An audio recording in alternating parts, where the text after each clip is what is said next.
Thanks for being here. Subscribe to Cheating Stories Best, so you don't miss new stories.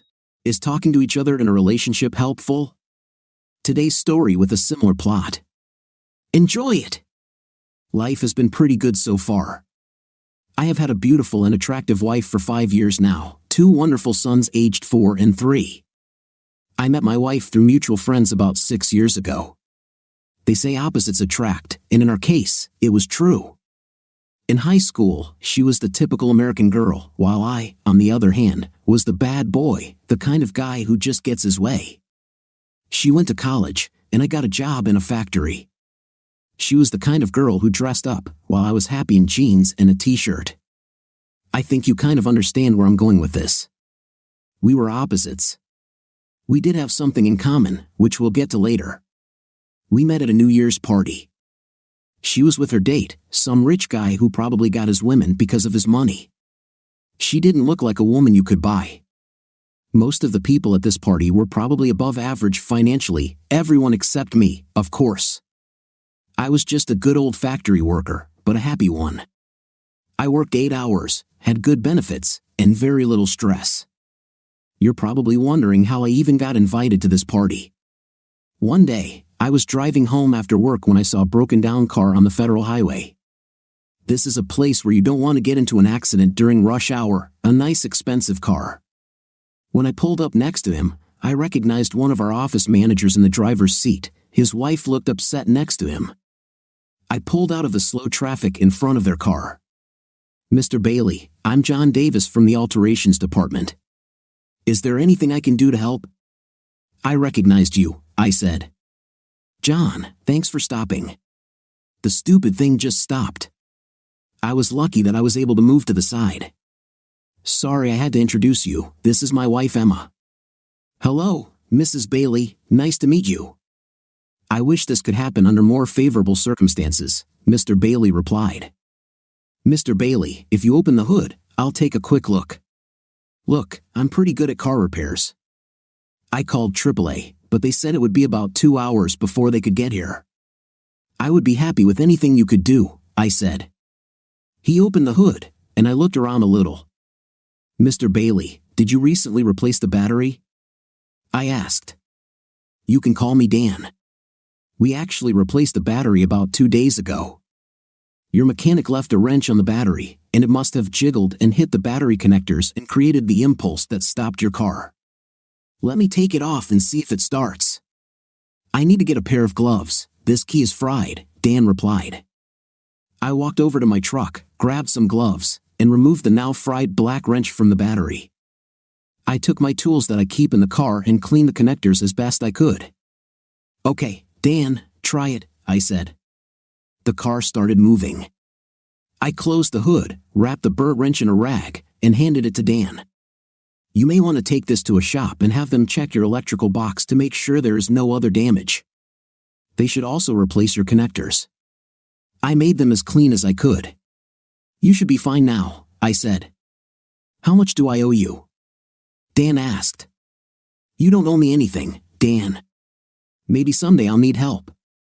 "It was nice meeting you, Emma." "Maybe we'll meet again someday," I said. "I was glad to meet you too, John," Emma said. They drove off, and I got back in my truck and drove home. There is something satisfying about helping people in trouble. A couple of days later while I was working, Mr. Bailey, Dan, came up to me to thank me again. He said he took his car to the dealership, and they had to replace most of the wiring. He was told he was lucky his car didn't catch fire. "I'm glad I could help, Dan. Emma wanted me to invite you to our New Year's party.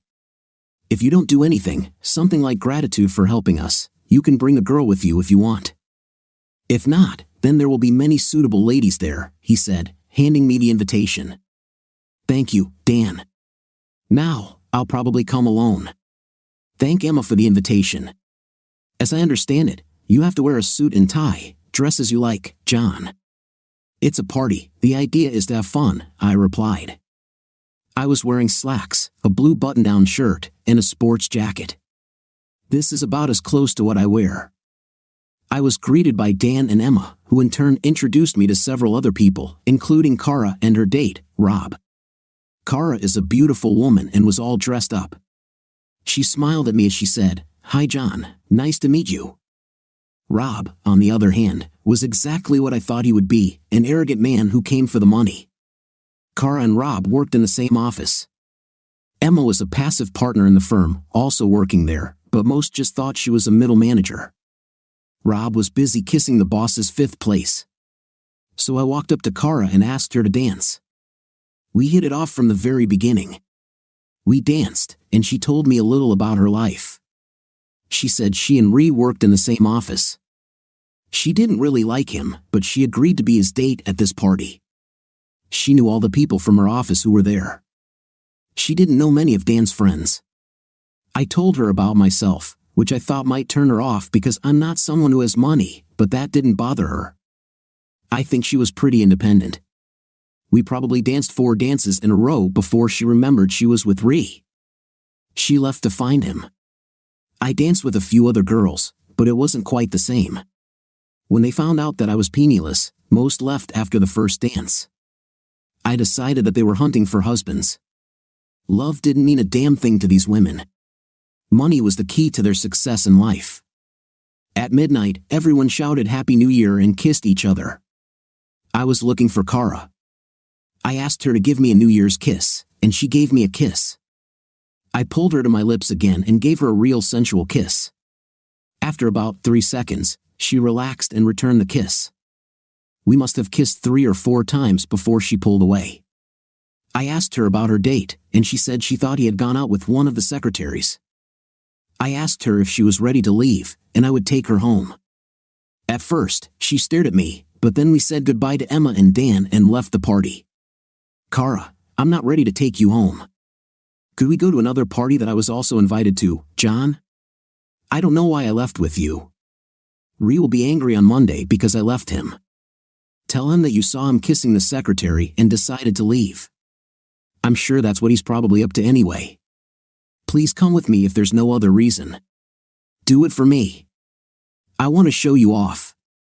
You are the most beautiful girl I have ever met, but I'm not your mate. You will if you come to the party with me. Come on, Kara, live a little," I said. She smiled at me, and I went to one of the local parties where I knew some of my friends would be. Everyone I knew said hello to us. They all talked about what a beautiful woman Kara was. They asked me a bunch of questions about her, but I didn't know anything about her. We had a great time at the party. Almost everyone accepted her, although some women envied her. We had fun for a good couple of hours before leaving. I took her home. She still lived with her parents, but they were gone for the weekend. "Do you want to come in, John?" she asked. "Only if I can make love to you," I replied. "We just met today, John. What would you think of me later? I want to make love to you, to possess your body. I want to kiss every inch of your body. As for what I think about you now, later it will only be much better. I might fall in love with you if I haven't already," I said. I saw her trying to tell right from wrong, whether she should or shouldn't. I wasn't going to wait for an answer. I took her hand and walked her to the door. She gave me the key, and we entered the foyer. She took off her coat, and we headed to her bedroom. Not a word was said. When we got there, I kissed her very tenderly. "John, I've never done this on a first date before. I need you to know this," she said. I slowly unzipped her dress and let it fall to the floor. She was wearing only her hot bra and panties. She was also wearing tights, which I hate. I needed to take them off first, so I put my hands over them and lowered them onto her buttocks. She sat on the bed while I finished taking them off. "Kara, why do women wear tights?" "Most guys hate them," I said. "For 2 reasons for me, John. Firstly, to make my legs look smoother, and secondly, so that guys can't get into my pants," she smiled, taking off her tights. I gently pushed her onto the bed. We made love for the next few hours. Of course, this was not entirely true. We had to rest between sessions. We started dating and eventually got married. Her parents weren't very happy about our wedding, but Kara stood her ground and told them that we would run away if we didn't have a wedding. They gave us a really grand wedding. I even felt out of place here. The only people I knew were my mom and dad, Dan and Emma, and of course, Ree was there since she invited her entire office. I invited several friends from work, but they didn't come to the wedding. They gave us cards and gifts but said they just felt out of place. Her parents gave us $50,000 as a down payment on a house as our wedding gift. We bought a fairly modest place, but it was still out of my price range. I worked overtime to be able to make payments. Kara never complained about our financial situation. I don't know if her parents ever gave her some every now and then or not. Kara knew that I wanted to be the head of the family, and I wanted her parents to help her as little as possible. Shortly after we got married, she became pregnant. We might not have gotten married, we just made love day and night for weeks after we got married. Our son Jimmy was born. Kara took time off from work to be with her child. After about 2 months, she returned part-time. We could use this money. A little over a year later, our second son Jerry was born. We kept my name in J. There was Jimmy, Jerry, and me, John. I was hoping it would be a few years before we had another child. Kara decided to go on birth control. She took another 2 months off and then returned to work part-time. Instead, we received bad news. My plant was closing, and they were going to merge our plant with another plant 2 states away. Hearing this, I was shocked. That was all I knew. I'd worked there since high school. Now I was on the verge of losing my job. I came home to talk to Kara about the options they gave us. We could move to Illinois, we lived in Ohio, or get a severance package that depended on how long we worked there. All this was supposed to happen in 60 days. Kara said she didn't want to leave the state. Both of our families were here, and she felt the children should see their grandparents in our city. Not many people were hired. Kara came up with the idea for me to become a stay-at-home dad. Her job, if she worked full-time, brought in $80,000 a year. I never knew this. We never actually discussed this. She didn't take money from her parents, she earned it herself. I asked her why she never told me, and she said that many men feel inferior when their wives earn more than them. She said that I am in no way inferior to anyone. She loved me with all her heart, and we could overcome this bump in the road. We didn't really have much of a choice at this point. I became a stay-at-home dad. Almost a year has passed. It's actually quite cute, minus the diapers. I take my sons to the park almost every day. I talk to all the other moms and nannies. Let me tell you, these women are talking some nasty. They didn't seem to care that I was the guy among them. Listening to some of them talk was worse than the locker room talk I heard in the gym. I get offers almost every day. I don't know if they all meant it or not. I'm sure some of them wanted it. If I hadn't loved my Kara so much, I might have been influenced by many women. I am influenced, but only by the woman I love. Kara rarely refuses my love. Kara came home and wanted to talk to me. They hired several new managers and transferred several people from other offices. You look a little worried, dear. What is it? What's bothering you? I asked. The good news is that they hired Dan, Emma's husband, for an office position. I'm not quite sure yet what his responsibilities are or who exactly he works for, she said. Darling, this is good news. Dan is a good person, and I'm glad he was able to get a decent position. I know you don't like Ree, I interrupted. Kara, you said that Ree was transferred to West Virginia when you left full-time. He was there, but he's being transferred back. He'll be here next month. I just felt like I had to tell you, that's all. That's not all, is it, Kara? I could read it on her face. No, he will return as my boss. I asked to be transferred to another department, but they refused. Apparently, I'm too valuable to be transferred. I spoke to my boss, William, and he is being transferred to Arizona due to breathing problems. So I'm the only one who knows our department outside of Ree. Why didn't they just promote you? I asked the same question. It seems Ree knew about William's departure and asked for the job.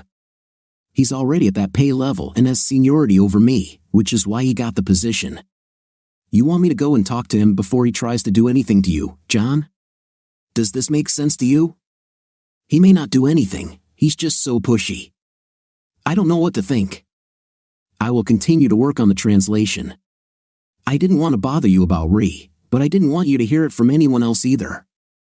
You did the right thing when you told me, darling. Thank you for being such a good wife. Until the end of the month, everything seemed fine. Ree arrived the next month, and Kara always came home later and often upset. She hardly played with our boys. Sometimes, she didn't have dinner. I had to figure out what the problem was. The next time she came home upset, I told her we needed to talk. What's the matter, Kara? Did Ree propose to you? I asked. Not exactly, John. He really fools around and tries to touch my arm or hand when I'm alone with him. He talks about how he used to think about me and stuff like that. Is there really no one to whom you could tell, with whom you could talk, and what to tell them, John? Sir, I dated Ree once before I got married, and now he's talking to me, John. I can't prove anything. I even put a tape recorder in my drawer, but he never tells me anything when we're in my office. Maybe it's just me. Maybe I'm just paranoid. Honey, if he ever tries to do something to you, will you tell me or keep it a secret?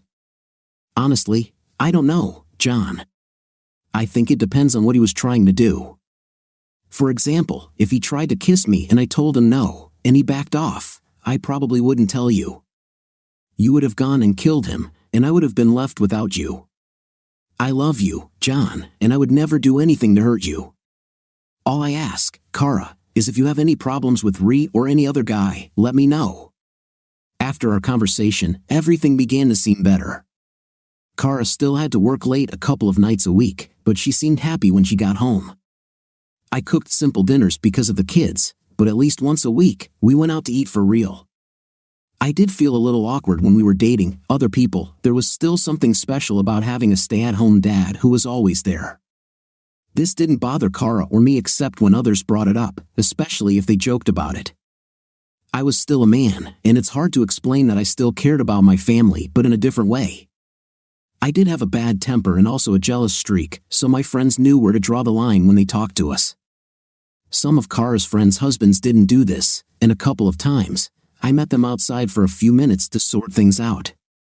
I never told Kara about them, but she did wonder why some of her friends didn't hang out with us more often. I remember one time when we were walking with a snobbish couple. It was some old friend of Kara's.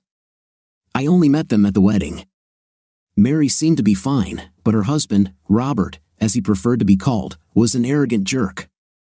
At our table, he made some shitty remarks about the man being the head of the family. After I had my fill of his crap, I smiled at him and asked him to show me his new Porsche. Of course, he immediately jumped up to show off. We told the girls that we would be back soon. We went to the parking lot, and I walked up to his car. I pressed his face to the car, grabbed his hand, and pulled it behind his back. I hit him twice in the kidneys and scolded him, "You arrogant worm. I've had enough of your speeches. When we get back there and if you make one more comment about me being a stay-at-home dad, I'll throw your head out your precious car window. Do we understand each other?" Yes, I'm sorry, John. I'm sorry, please don't hurt me. Let's go back inside, and you better act normal, I said. We returned to the house, and I told Kara that it was a beautiful car and that she deserved one. She told me how cute I was and maybe someday she would get it, but for now, she was happy with her car. She drove a decent car, a Mercury, but it was a few years old. I traded my truck for a van because of the kids. We needed more space than my truck offered. During this entire conversation, Robert said almost not a word. I saw his wife look at him several times, probably wondering why he was so quiet. One day, Kara came home from work and told me that she wanted to see a play on stage. She asked Mary if she and Robert would like to come with us, and Mary said no. After some prodding, Mary told Kara that Robert didn't like me and didn't want to date us. I think Mary told Kara about the time I hit Robert in the parking lot. I was wondering how he told this story because he didn't even resist. Kara was mad at me. She told me that maybe she should just go to the play with Mary and Robert and leave the caveman at home, meaning me. Go to hell with them if that's what you want. I don't want to watch this damn play anyway. Hey, I have an idea. Ask your boss Ree to come with you. I'm sure Robert would approve since they both want to get into your pants. I have a tendency to watch people, and when we were having dinner, I remember Robert looking at Kara a lot. Maybe she dated him before we met. We never talked about our past dating habits, which was good. I seduced almost any woman who walked. My motto has always been if they were having a hard time, I could use it. Kara was now angry at me too. Maybe I'll just do it, she replied, walking into the room to see the children. None of us apologized, and she was going to the play on Saturday. I really wanted to ask her who started all this, but I didn't want to start anything. It had only been 2 days since our fight, and we barely spoke. I called the boys. Come on, guys, let's go to McDonald's for dinner. I didn't even say goodbye to Kara. What about Mom, Dad? Won't she come with us? No, she has a date with friends. Maybe you can see her tomorrow after you get up. I'm sure she'll be back late tonight. Kara looked at me. I did it. I probably asked for it myself. You're pathetic. You have no reason to talk to me like that. It was you who didn't want to go to the performance. As for returning home late, maybe I won't come home at all. Kara called our sons to her. Jimmy, Jerry, Mom is going to play with her friends tonight. This is not a game for children, that's why Daddy is watching you. See you tomorrow, and we can go to the park, okay? Can Daddy go to the park with us, Mommy? Jimmy asked. It's up to Dad if he wants to go. See you in the morning. Just remember that Mom loves you. Now run with Dad and have some fun at McDonald's. She kissed them both and went back to getting ready. I really felt like crap. We never argued very often, but when we did, it was always like this, my damn temper and jealousy, but she doesn't give an inch. There wasn't much I could do now, but I hoped it was just an argument and that Kara would handle it. The children had fun playing at McDonald's. I bought each of them a Happy Meal, and they liked the toy inside more than the food. They played in the game room, and I watched people. Several nice women came here with their children. I watched some of them and could tell that they were watching me. They probably thought I was a divorced father taking his kids out to eat. Heck, who knows, it might happen. God, what was I thinking? My mind was working overtime. I didn't like my own thoughts. I know for sure that if she ever cheated on me, I would kill that idiot and divorce her. After the kids played for about an hour, we went to the airport and watched the planes take off and land. The boys liked it. Look, Dad, here comes the big one. See, do you see it, Dad? They would keep asking me about it every time there was a plane, and there were a lot of them. When we returned home, it was already getting dark. I bathed them and then put them to bed. They looked like two little angels lying there. They really were quite good boys, much better than I ever was as a child. God, I loved them, and I really enjoyed being around them. It was just Kara who I missed. Since Ray came back to town, meeting after meeting, time away from our family. I didn't like it. I didn't like it at all. I lay on the couch and watched whatever was shown on TV. It looked like a children's cartoon channel. I just wanted some noise. Around midnight, I heard a car drive into the garage. I heard Kara come out and come in to see me. I pretended to be asleep so she wouldn't bother me. I didn't want to deal with this right now. I watched her go check on the boys, and then she went and took off her dress. She must have decided to take a shower in the morning. I got up first and saw the program from the play on the table. It looked like she went to a play, but with whom, I wasn't going to ask her. Let her tell it herself. The boys had already woken up and wanted pancakes for breakfast. While I was making pancakes, the boys went and jumped into bed with their mother. I heard them telling her about the prize they got for the Happy Meal and what they were playing. Then I heard her ask them what Daddy was doing while they were playing.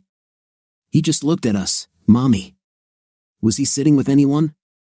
No, Mommy, he sat in the nursery and watched us play. What the hell does all this mean? She comes out and doesn't trust me. Damn her. Maybe I gave her a reason. She could take the boys to the playground herself. The boys came to the kitchen and ate their pancakes. Kara came in and tried to talk nicely to me, but I didn't return her niceties. She ate 2 pancakes, sat down, and talked to the boys. Before she could ask me if I was going to the park, I told her that I had plans for today. She would have to spend time with her children without my presence. "Where are you going?" she asked. "Plans. I have plans. I'm going to meet my friends." "I need to leave alone," I answered. I could tell she was furious. She did the same thing to me the night before. I wasn't her doormat. I went and put on a nice shirt and a pair of trousers. I told the boys to enjoy the park with their mother and left the house. I had nowhere to go. I just wanted to get even. How stupid can you be? Our marriage was now a ticking time bomb that neither of us could stop. We were both too stubborn to stop this stupidity. I sat at the airport for about an hour. When I decided that they had gone to the park, I drove home. I hadn't been home for even 5 minutes when the phone rang. It was Mary. She wanted to apologize for not going to the play. "You didn't go to the play, Mary?" I asked. "No, that's why I want to apologize to Kara. I was stupid and unreasonable. Please ask her to call me when she gets home, okay, John?" "Of course, I'll call." "Thank you for calling," I replied. Now I was beside myself. If she didn't go with Mary and Robert, then who did she go with? Probably with Ree. Damn, I was angry. I couldn't even think straight. The bars were open, and I decided to go to one of them. This was something I hadn't done in years. I went to the local pub where my old friend Julie worked. Actually, she owned the place. She was 15 years older than me, but she was a friend I could talk to. "Hey, John, it's funny to see you here. I haven't seen you in months without the little lady strapped to your arm. What can I offer you?" "Please, Julie, give me 3 double whiskeys and 3 beers first." "Are you going to have a one-on-one old friend? Do you need someone to talk to?" "Not now, Julie. Maybe later. Right now, I'm just going to get drunk." "Julie, do I have good credit in case I run out of money?" "Your credit is always good here, John. If you need anything, just ask." The establishment was almost empty.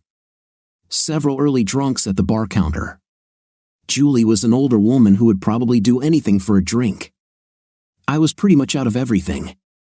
I looked at the door, and Kara came in. Julie called her to come and pick me up. 2 women helped me into the car. My 2 sons laughed at me from the back seat.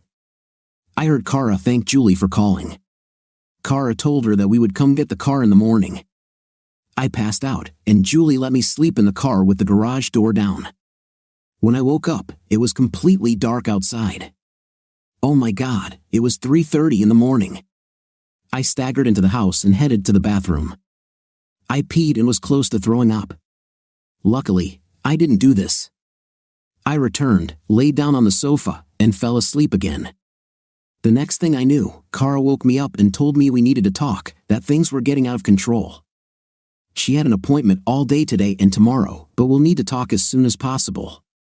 She told me that she had spoken to our neighbor who would take me to get the van. He'll arrive at 10 o'clock. She said she was late and had to leave. After a light kiss on my cheek, she told me she loved me and headed for the door. I got up, made coffee, and waited for the boys to wake up. I barely remembered what happened the day before, but I remembered Mary's call. She and Robert did not go to the play. Boys some cereal and got them dressed. I got dressed and waited for my neighbor. We all got into his van as he drove us to pick up our van. I thanked him and apologized for any inconvenience I caused him. "No problem, John," he replied. I stopped when I was young. I buckled the boys up, and we headed out.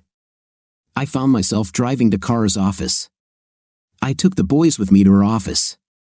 This was the first time they saw the inside of their mother's office. I went to her secretary and was told that Kara would not be in the office today. I asked to see Ree and was told he was also out of the office. "Where the hell are they?" "I'm her husband," I said. "I'm very sorry, Mr. Poole. They're at a company meeting at the Holiday Inn," she said. I was about to leave when Dan approached me. "John, how's your day?" he asked. "Not the best, Dan. I came to see my wife and found out that she was not here." "She's at the Holiday Inn with that damn idiot, Ray," I said. He was stunned by my statement and asked me to come to his office. The boys sat in the hall while I talked to Dan. "What does all this mean, John?" Is Ree making inappropriate advances to Kara? He asked. It's hard to believe. This is the first time I've heard about this, I said. I'm not sure what's going on, but that's why I came here to find out. John, they are at a meeting at the Holiday Inn. I know this for sure. Tomorrow, they will be there again. Don't do anything you'll regret until I come to you, Dan said. Thank you, Dan. I might add that you have always been a friend, I said. He came out and talked to the boys for a few minutes. He really was a decent guy. She and Emma made a good couple. It's good that he found a job in this company. The boys and I left, and I drove past the Holiday Inn. I saw Kara and Ray's cars parked side by side in the parking lot. It just hit me in the wrong direction as I was heading home. When we entered, the answering machine was blinking. It was a message from Kara. John, I'm sorry, dear, but this meeting will last longer than we planned. Come on, start having dinner without me. I'll talk to you when I get home. Kiss the boys for me. Love you, the message said. What was I supposed to think? She never told me that this meeting would take place at the hotel. I wasn't going to be here when she got home. I took the boys and headed to my mom's house. I left Kara a note and said that maybe we'll see her tomorrow. Tonight we stayed at my mom's. I just signed it John, no love. John. I didn't know what I felt at that moment. Everything seemed wrong. Tomorrow, I was going to the Holiday Inn myself to end all this crap. Around 9 o'clock in the evening, my mother's phone rang. I knew it was Kara. She must have just returned home. I asked my mom to answer and tell Kara that the boys had already gone to bed and I was in no mood to talk. I'll see her tomorrow, I heard my mother say. It's useless. You're too stubborn. My mom liked Kara, unlike how Kara's parents treated me. Mom ended up telling her that she would take care of everything and that I would see her tomorrow. My mother told me, John, something is wrong here. You and Kara need to talk and work things out. She cried when we hung up. I don't care what you think. Kara loves you, and you need to get your head in order. There's no point in arguing with Mom. In any case, it is possible that I got this behavior from her. I walked over to the sofa and tried to fall asleep. I'm almost used to sleeping on sofas. I got up the next morning trying to figure out what I was going to do. So much circumstantial, but it all adds up. Today, I have to meet Kara face to face. I decided to go to the Holiday Inn and find out all the facts for myself. I asked my mom to watch the boys so I could go talk to Kara. Mom was glad to see that I was at least giving Kara a chance to explain everything. I headed to the Holiday Inn. First, I looked for their cars. I saw their cars in the side parking lot. I walked through the side entrance and saw a sign posted where the meeting was being held. The doors were open, so I could hear what was going on. About 10 people were sitting around the oval table. I looked inside, but no one saw me. Kara sat next to Ree, the idiot. I was listening outside the door when the other person said they would break for an hour for lunch and then meet to finish work. Today, they must finish work early. I quickly went out to the van and waited for everyone to leave. They stayed there for lunch, but I saw Kara and Ree leave through the side door. I rolled down the window to listen to what they were saying. What do you want, Ree? I don't want to be here with you. Some people might misunderstand this, and I already have enough problems at home, Kara said. Little home, Daddy misses you. Does he think you have a lover? Ree asked. Stop it, Ree. What you and I had, or rather never had, was 6 years ago before I met John. When will you finally understand that I want nothing to do with you? Why are you making my life so difficult? Don't you understand? I don't want you. I want my husband, John. Come on, Kara. What does he have that I don't? Besides, he is the stay-at-home dad, and you are the breadwinner. When will you want a real man like me and leave his sweet fifth place? John, twice, no, 10 times, is more than you can hope for. You're lucky I didn't tell him how you pestered me. He'll kick your fifth palsy next week. Now leave me alone. You think I'm afraid of the houseboy? Come here, let me feel your breasts again. He raised his hand to grab her breast when she pulled back to slap him. He reached out and grabbed her hand. Come on, Kara. Is this all you have in you to fight? I jumped out of the van, and within 3 seconds, I was on his 5th place. I saw his jaw drop, and Kara asked, "John, what are you doing here?" "I'm doing what I should have done months ago," I answered. I hit him as hard as I could in the stomach, then with my right hand, which hit the left side of his face. I just kept hitting him. Somewhere down the line, I probably broke his nose. I know I'm back to body punching. He was never able to make a single swing. He continued to use his hands to try and protect himself. I heard Kara behind me, crying and screaming, "Stop, John, please stop." As he fell to the sidewalk, 2 patrol cars pulled up, and the officers told me to get on the ground. I guess I didn't go down fast enough. When they screamed at me again, "Lie down on the ground, arms at your sides, and now spread your legs," the officer put his knee on the middle of my back, took my hands, and handcuffed them behind my back. Then 2 officers lifted me up. I told them, "Officer, my hands hurt, I hardly feel them." They took me to the squad car as the ambulance pulled up, and the paramedics walked over to Ray and took care of him. The officer told one of the paramedics to come over and look at my hands. He told him they were swollen and covered in blood. I didn't know if it was mine or Ray's. The paramedic was a black guy named Jim. He was a decent man. He asked the officer if he would move the handcuffs, but the officer refused, saying he couldn't trust me without the handcuffs. "Hey, dude, I'm Jim. What's your name?" "My name is John. My hands hurt like hell, Jim." "Is anything broken?" "If you think your hands look bad, you should see what you did to that guy over there, dude. John, you beat him up real good. You're lucky not all your fingers are broken. What the hell happened, dude? What did this idiot do to deserve such a beating? You don't seem like a bad person." "He was harassing my wife, and when he grabbed her, I lost it. I can't let him mess with my wife, even if he's her boss." "John, you're clearly doing badly." He told the officer he wanted you charged with assault with intent to commit murder. I didn't plan to kill him, but maybe I went a little overboard. "What about my hands, Jim?" "You broke a couple of blood vessels, and they're pretty swollen, but nothing's broken. You must have hit a hard part of his skull or a belt buckle or something. I'll put a bandage on them. But when they take you to the holding cell, I'll tell them to give you an ice pack or let you get them wet to relieve the swelling." "Thanks, Jim. I think you're a normal guy.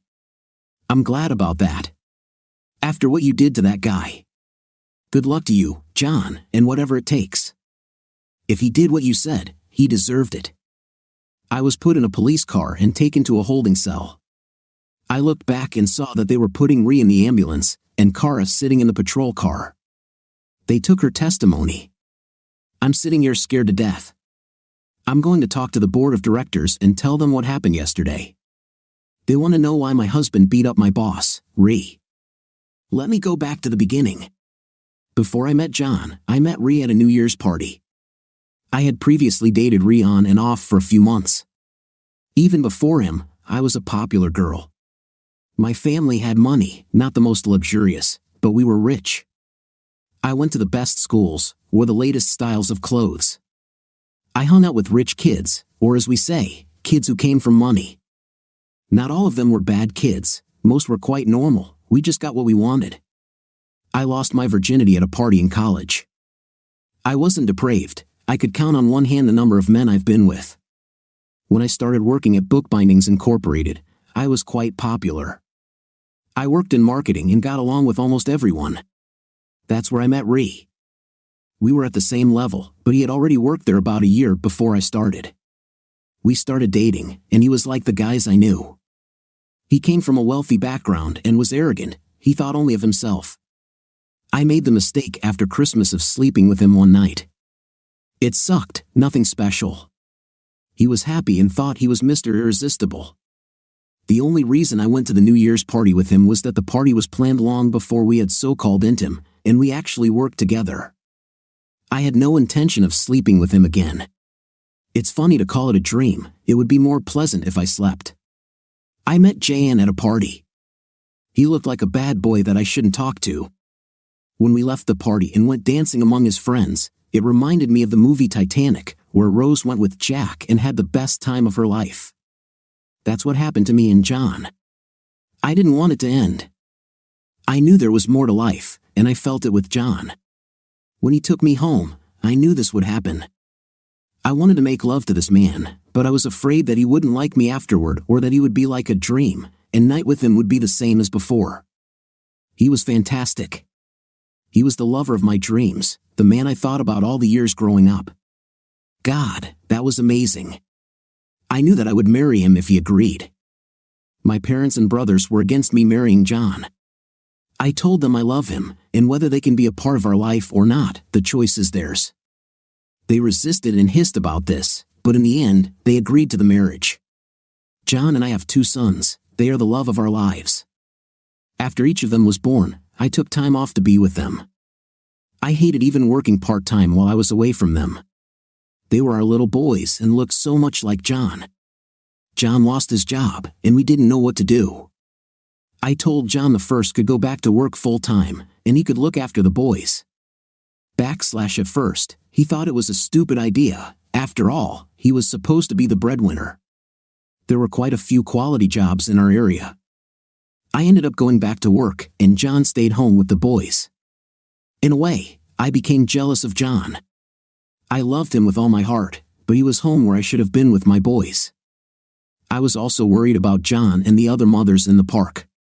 He doesn't know that I know that women think he's handsome. I worry every day that he will leave me for one of these women. I even kind of asked the boys about what Dad did when he took them to places. I was afraid of losing him. Then I began to work longer and see him less and less. I knew it was damaging our marriage, but what could I do? To survive, we needed to work. I know I'm not a greedy American woman. It's hard for a working woman to keep it all together: work, family, true love for her husband, help around the house. All the household chores. I placed more and more on John and did less and less for him. I was worried when Ray came back here and was going to be my boss. I don't like this man, and John didn't know that before I met him. I had a night with Ray once. We never discussed our intimate life before marriage. We both decided that this was a taboo topic. Now work has taken me away from the man I love and brought me even closer to the man I despised. I was torn apart, not knowing what to do. Ray kept pestering me, and I was afraid to tell John. I knew what he would do. In the end, he did it anyway. John has a bad temper and a tendency to jealousy. He takes great care of what belongs to him. I love that about him, and at the same time, I hate it. I feel so safe when he is around. It bothered me to know when that people made fun of John. I didn't know whether to tell me or not. If I spoke in front of John, I knew it would anger him. He was very capable of fighting his own battles, but at the same time, he was my man, and I wanted to stand up for him. I've told many of my friends that if they have problems with John, then we don't need to be friends. I stood up for him when he wasn't there to speak for himself. I told Mary and Robert to go to John meant more to me than they did. Mary called to apologize and saw that she had been wrong in her treatment of John. I think my friends' husbands were actually jealous of John. He should live his life and be with his family. His manhood was safe, while these husbands were always gone and worried about money. John received a call from Mary and knew that they didn't go to the play with me. Now John became suspicious of Rhea again. He made me so damn angry, always accusing me of having affairs when I never did anything wrong. In the heat of the argument, we all say stupid things. That's exactly what I did when I told him I might have an affair. I should have known he'd go crazy. We're both so stubborn, we needed to communicate more and talk about our problems. I was afraid to tell him that our meeting would take place at the Holiday Inn. I knew he would think about it the wrong way, and he did. On the first day, we had 20 people at the meeting, and it went late into the night. I called him, and he left me. I didn't know what to do. I called his mother, who is a wonderful person, but she said she knew he wouldn't talk to me. I went to bed devastated. I cried all night. The next day, our last meeting took place. I thought that maybe after the meeting, John and I could go somewhere together and be alone. I love him so much. During lunch, Rhea asked me to go outside. I scolded him and went over to slap him when he tried to touch my breasts. The rest is history. John appeared out of nowhere and began beating Ree. I was so afraid that John would kill him and that I would lose my John forever. Now he's in a prison cell, and I'm sitting here getting ready to tell my story to the board of directors. I'm scared, and I don't have my JN to protect me. And here I am, sitting in a prison cell. I am charged with assault with intent to maim or wound. It's funny, but that's exactly what I was going to do. I guess it's my fault they didn't use the murder charge because I didn't have any weapons, even my car keys. I left them in my van when I jumped out. I soaked my hands in a bucket of ice while I was in the holding cell. Damn, how they hurt. They are still swollen, and I have a few cuts and abrasions on them.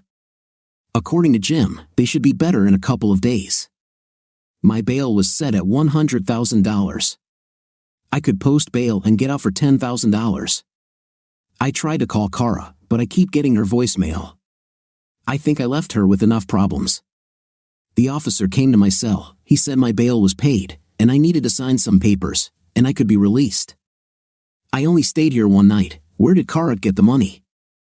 I walked up to the front desk, and my father-in-law was standing there, a man to whom I probably haven't even said 50 words in 5 years. Did he lend us money to help me out?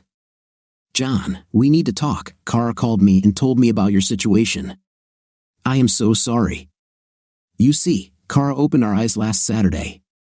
Mr. Carson, what happened last Saturday? Kara went to the play last Saturday. Yes, she went with my wife and me. She said that you two had a misunderstanding. We told her we didn't think you were right for her, and she put us in our place. She told us how you make her feel and how much she loves you.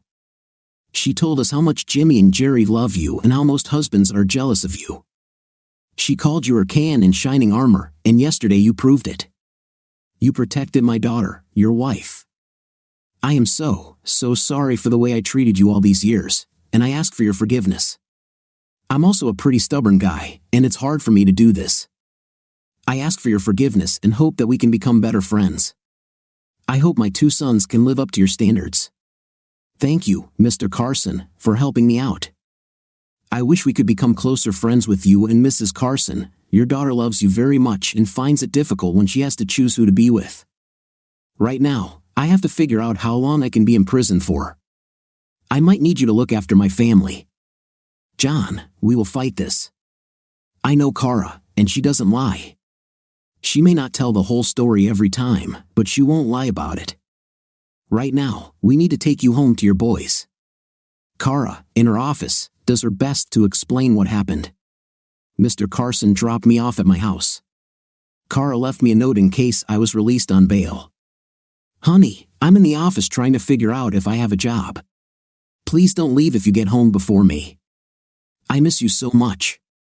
I left the boys with your mom. John, you have to trust me. I love you with all my being. I hope you'll be there when I get home. Love you, Kara. I'm pretty sure Kara didn't cheat on me with Ree, but now we had other problems. I went to the refrigerator to grab a beer when I heard Kara's car in the garage. I quickly grabbed another beer and opened both. As soon as Kara walked in, I handed her one, a peace offering for all the horror I've done. I love you, and I know we can get through this if you stay with me, Kara. I'm a fool for not fully believing you. Please forgive me if you can. I had tears in my eyes because I really meant what I said. Kara began to cry and reached out and hugged me. I was still holding the beer with both hands. Honey, could you take one of these before I spill it? She smiled at me through her tears. John, I love you so much. I never cheated on you. I didn't even think about it. Please believe me. I just didn't tell you everything because, well, now you know why. From now on, I will tell you everything. Maybe we can nip this in the bud before it gets too far. I wanted to tell you what was going on, but then you started blaming me, and we're both a little stubborn. We need to talk more often, she said. I agree, no more secrets or untold stories. When your father posted bail for me, I was surprised to see him. He apologized to me and said that you told them off and stood up for me. He said you went to the play with him and your mom. All this time you didn't tell me anything. As I mentioned, you kept accusing me of wanting Ray and accusing me of dating him. I got angry and simply said to hell with it. You can believe whatever you want. I never cheated on you and was always on your side. You just never saw it. You assumed the worst. What a fool I was. You're right, we really need to talk more. Are you going to tell me what happened at work today? I wasn't exactly aware of what was going on. Gone? You won't believe it, but I was invited to the board of directors to talk about our vision of events and what led to them. And Emma was on the board of directors. I almost fainted when I saw her. No wonder Dan got the job so easily. If I were on the board of directors, I would hire you, she said. I was talking to Dan the other day, and he told me not to do anything stupid until he could call me back. I should have listened, but when that creep came to touch you, I freaked out. I'm so sorry, honey. John, you never need to apologize to me for protecting me. That's one of the things I love about you. You are my hero, she smiled. Your hero is about to go to prison if I don't find a way out of this mess, I replied. So, what happened at this meeting? She asked. Emma started by saying she cared about you and thought you had to be angry to do what you did. I told her about Ree trying to hit on me, and I kept turning down his advances, but he didn't stop. She told me that I should have come to the board and reported Ree. I told her I had no proof, it was his word against mine. One of the other board members said that I should have reported the incident so that it would go on file. After a number of complaints, they would have taken disciplinary action regarding this. I went ahead and told them everything that happened and that when Ree grabbed my hand, you jumped out of the van and protected me. Did they say anything else? She inquired. They talked to Ray in the hospital, and his story was completely different. They told me you beat Ree up pretty bad, and he pressed assault charges against you. He'll be in the hospital for another day or two. They asked me if I would like to file an intimate assault report against Ree. I asked them what the point was since I had no proof anyway. Emma pulled me aside and said, Kara, trust me, apply. I did as Emma advised and filed a report of intimate harassment. The council told me to take the rest of the week off and come back on Monday when they can review all the evidence and make a decision. I asked if I still had a spot available, and one of the board members told me they would let me know on Monday. God, honey, I really screwed up this time, I said. We have a few days to spend with the boys, there was nothing we could do for now. So, we told the boys that we would take them to the zoo as a family. After the zoo, we went to McDonald's, and then they wanted to do some airplane watching. Let me tell you, it was so much better doing it as a family, it even made the fries taste better. We put the boys to bed, and Kara asked me if I would make love to her. She didn't have to ask twice. We made love for the next 2 hours before we were literally too exhausted to continue. So, we cuddled and went to bed. The next morning, we received a call from Kara's father's lawyer. He told us not to worry and that Kara's father would pay any legal fees. I didn't like the idea of accepting money from him, but Kara told me that she knew he had to do it to apologize to us. She was right, and besides, we didn't have money for a good lawyer. On Monday morning, Kara was getting dressed to appear before the board. I dressed the boys and then put on trousers and a sports jacket. Kara looked at me and asked, "Where are you going?" "We leave the boys with Mom, and I'm going with you." "I made a mess, and I will be with you until the end. You can't do this alone," I said. She cried and kissed me. After dropping the boys off, we walked into the office and went upstairs to the waiting room. The secretary came out and asked Kara to come into the hall. Kara told me to wait for her. She entered the meeting room and was asked to sit down. "How are you doing, Kara?" Emma asked. "As you would expect, JN has my back," Kara replied. "How's John? How does he cope with pressure?" Emma inquired. "Well, he's waiting for me in the waiting room. He didn't want me to face this alone," Kara answered. "Is JN in the waiting room?" "Ask him to come in," Emma said. The receptionist asked me to come in. I sat down next to Kara and took her hands. "How are you doing, John? How are your hands?" Emma asked. "They are improving. I'll be fine in a couple of days," I replied. "John, Kara, we think we have good news for you." We had Ray here recently. Anyway, John, you gave him a good time. We brought up the in-him harassment case you filed last week. Of course, Ray said none of this was true. We asked him what then provoked John to attack him. Of course, he didn't have a straight answer for us, another board member continued. Ray said that although the allegations cannot be proven, which we agree with, he would be willing to drop the charges against John if you, Kara, would drop the harassment charges against him. And no disciplinary action against him would also not be accepted. So, Kara, this is on your territory. Are you willing to drop the harassment charges against Reed so he can drop the assault charges against JN? Kara cried, squeezing my hands. I saw Emma's eyes begin to fill with tears too. God, yes, thank you very much. I don't know what to say, Kara exclaimed. I have something to say, Emma, and all of you. I would also like to thank you for your actions here, and I don't want to seem ungrateful, but does my wife still have to work under Ray? I'm afraid it would be difficult for me to come to terms with this, another board member said. We also had to take this into account. We could offer something, but Kara has to make a different decision. Kara, would you be willing to take over as head of the department? I don't understand. You said there would be no disciplinary action. Where will Ray go if I get promoted? Kara asked. He'll go back to West Virginia. He complained after signing the lawsuit, but we told him it was not disciplinary action, it was just a good business move.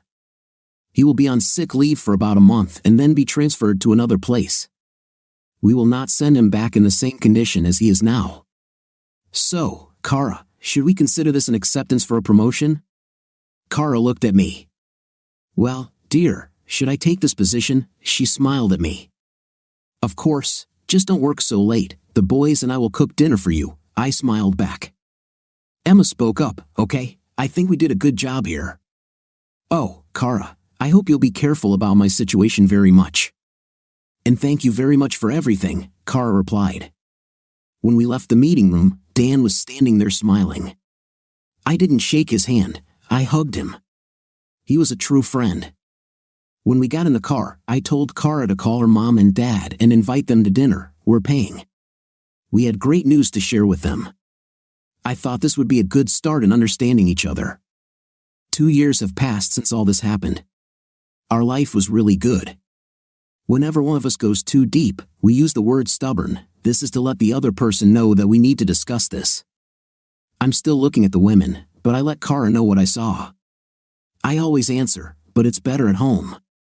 Kara told me she could live with it, look, but don't touch. The kids are at school now, so the days are much calmer. I told Kara I was going to look for a job that same day. My father-in-law called me. John, Kara called and said that you are looking for a job. Is this true? Yes, Dad, that's true, I told him. When we went to dinner, I told you that you should start calling me Daddy, and that's what I do. The boys are at school, and I would like to find some work. I have a vacancy in a warehouse. It only pays $30,000 a year, but it's an honest job, and you can rest when my grandchildren are home. We might even find a way to give you a summer vacation. My grandchildren come first, he said. I accepted the job offer and called Kara at work. We met for lunch and invited Dan and Emma along. We asked them to be Jimmy and Jerry's godparents. The most important thing Kara and I learned is that we need to communicate more with each other. Don't assume anything. Ask each other. Our lovemaking is still great. We have friends who are Kara's friends and friends who are mine. All our friends understand that they have to accept both of us or neither of us. What do you think of our story today? I think the story is very interesting. I thought until the end that the wife was cheating on her husband, but it turned out to be quite different. What's your opinion? Write in the comments. Until new video.